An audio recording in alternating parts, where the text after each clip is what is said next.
Manny Machado has one more year of arbitration before he becomes a free agent.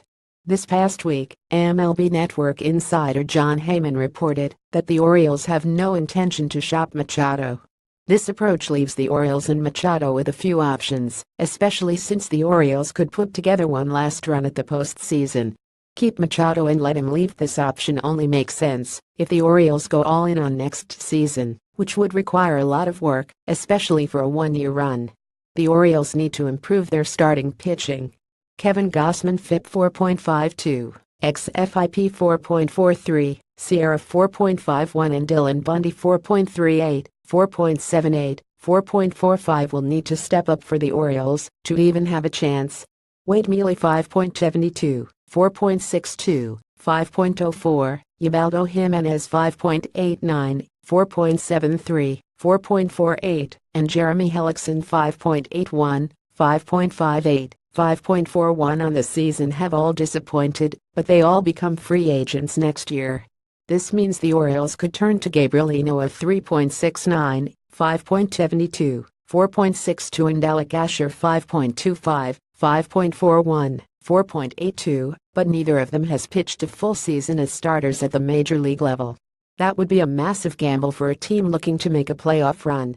Even after that, the Orioles would still need to find at a bare minimum one other starter, preferably an ace. If Eno and Asher do not work out, and Gausman and Bundy do not step up, the Orioles will hemorrhage runs. Jonathan Schoop WOBA .359, WRC 124 and Tim Beckham .376, 135 with the Orioles, will help form an okay lineup around Machado. If Mark Trumbo .296, 81 has a bounce-back year in 2018 and Adam Jones .332, 105, who is also in the last year of his contract, performs, the Orioles have a lineup that produces enough runs if the pitching does its job.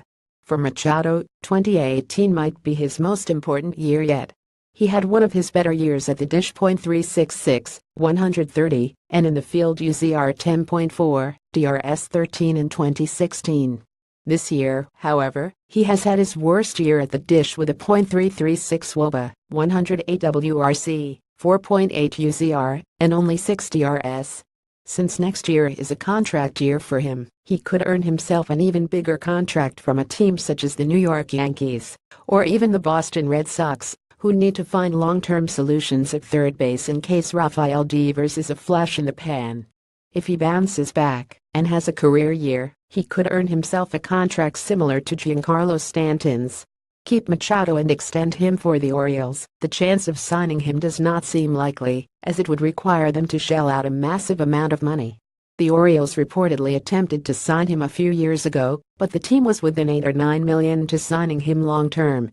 If this deal did happen, it would be best for them to get the extension done this offseason, especially since Machado is coming off a down year. The Orioles might also have difficulty signing him. Even with Miley, Jimenez, and Hellickson all leaving, the Orioles still have to pay what remains of Chris Davis's $161 million contract. There might be room, but the O's need pitching, and they already have one massive deal on the books. Furthermore, Machado might not want an extension, especially since the future of the Orioles rests on the shoulders either unproven or underwhelming pitchers. For a player like him, who is still only 25 and entering his prime, signing for a team that might spend a few years developing pitching prospects.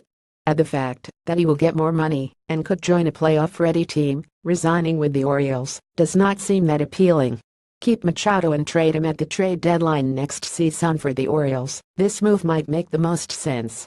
If Machado improves, he could increase his trade value even more, and he could get some prized prospects in return. Acquiring promising prospects is critical for the Orioles, as they have had one of the worst farm systems in 2015 and 2016, and they acquired no prospects this year. This sort of deal would help replenish a system that appears very arid, in particular for a team that could end up rebuilding in 1 year's time.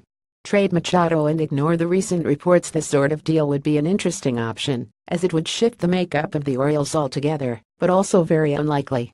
If a trade happens during the winter, teams are more likely to swap bigger pieces.